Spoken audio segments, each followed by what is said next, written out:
IPL 2025లో కొన్ని teams పోరాడి ఓడగా మరికొన్ని జట్లు ముందే రేస్ నుండి ఎలిమినేట్ అయ్యాయి.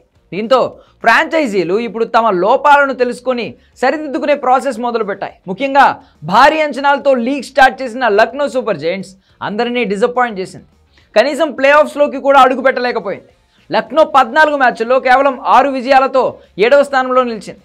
కెప్టెన్ రిషబ్ పంత్ నేతృత్వంలోని జట్టు ఫామ్ అందుకోవడంలో ఇబ్బంది పడింది. దీంతో రాబోయే సీజన్కి లక్నో ఫ్రాంచైజీ కీలక మార్పులు చేసేందుకు సిద్ధమైంది. ముఖ్యంగా ఎల్ఎస్జీ మేజర్ కోచింగ్ స్టాఫ్ మొత్తాన్ని మార్చాలని చూస్తోంది. దీంతో mentor Zaheer Khan, head coach Justin longer భవిష్యత్తు ప్రశ్నార్థకం కానుంది. జహీర్ ఖాన్, జస్టిస్ లాంగర్ ఇద్దరు 2025 సీజన్ కోసం 1 ఇయర్ అగ్రిమెంట్స్పై సంతకం చేశారు. అయితే ఎల్ఎస్జీ పేలవమైన ప్రదర్శనతో వారు కొనసాగడం డౌటే. ముఖ్యంగా భారత మాజీ పేసర్ జహీర్ ఐపీఎల్ 2025 వేలానికి ముందు లక్నో మెంటార్గా చేరాడు. జహీర్ తన వంతు కృషి చేసిన లక్నో సూపర్ జైంట్స్ వరుసగా 2వసారి టాప్ 4కి చేరుకోలేకపోయింది. దీంతో అతన్ని మెంటార్గా కొనసాగించడంపై సందేహాలు వ్యక్తమవుతున్నాయి.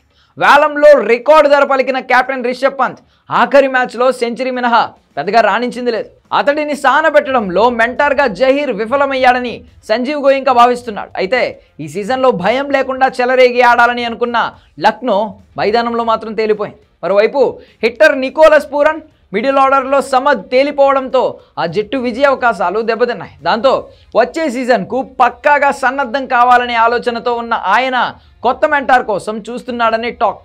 అదే నిజమైతే లక్నో మెంటార్గా జహీర్ పదవీ కాలం 1 ఏడాదితో ముగియనుంది.